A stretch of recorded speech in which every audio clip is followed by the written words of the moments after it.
नमस्कार, मैं अपराजिता, Delhi parents association की प्रेसिडेंट।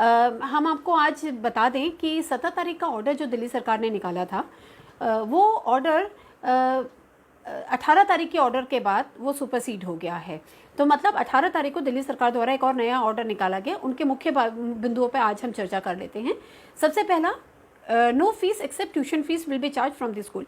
जो भी स्कूल है वो पेरेंट्स से केवल और केवल ट्यूशन फीस चार्ज करेगा, वो भी मंथली बेसिस पे। पहला पॉइंट। दूसरा पॉइंट ये है, एनुअल एंड डेवलपमेंट चार्जेस जो हैं आज आपको नहीं देने हैं, बट वो प्रो रेटा बेसिस में आपको नेक्स्ट टाइम, जब तक लॉकडाउन पीरियड है तब तक नहीं देने हैं, उसके बाद स्कूल को आपको देने पड़ेंगे। थर्ड पॉइंट है ईयरमार्क लेविस का।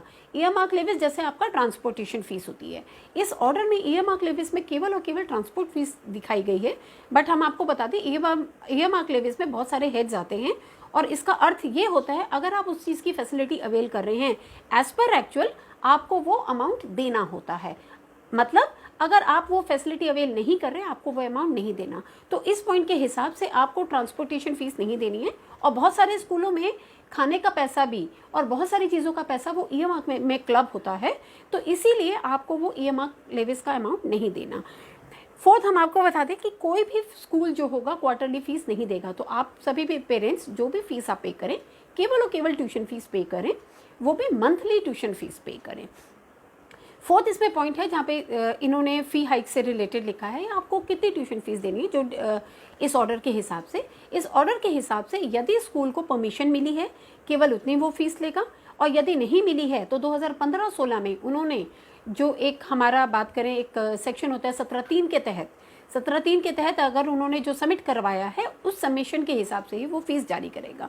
बट यहाँ दुविधा ये है, पेरेंट्स को यही नहीं पता कि स्कूल को अप्रूवल मिला है तो कितना मिला है, या 15-16 में उन्होंने कितना आगे अपनी दिया था, अप्रूवल के लिए दिया था।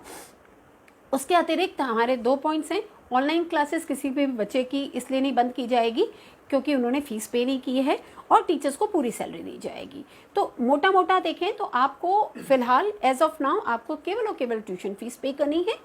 उसके अलावा ईयरमार्क लेविस, जहाँ पे कंफ्यूजन है, वो आपको नहीं पे करना है, और एनुअल एंड डेवलपमेंट चार्जेस आपको पे करने पड़ेंगे। और अंत में हमारा सिर्फ ये कहना है, ये बहुत सारा कंफ्यूजन क्रिएट हो रहा है, इट्स बेटर कि दिल्ली सरकार अपनी वेबसाइट में सबसे पहले तो इस ऑर्डर को भी अपलोड करे। दूसरी बातें, कंप्लीट स्कूलों की लिस्ट अपलोड होनी चाहिए उनकी वेबसाइट पे और न्यूज़पेपर पे आनी चाहिए, जिसमें डिटेल के साथ आना चाहिए कि स्कूल के पास कितनी ट्यूशन फीस उनको देनी है, क्या क्या हेड्स हैं ईयरमार्क लेविस के, जिससे आपके और हमारे बीच में जो कन्फ्यूजन पैदा हो रहा है वो कन्फ्यूजन खत्म हो जाएगा। अंत में एक लाइन में और कहना चाहूँगी, दिल्ली सरकार एक हेल्पलाइन नंबर जारी अगर कर देती है जिसमें पेरेंट्स की ये जो प्रॉब्लम आ रही है, तो उनको सॉल्व करने के लिए बहुत अच्छा रहेगा अगर हेल्पलाइन नंबर दिल्ली सरकार जारी कर देती है। धन्यवाद।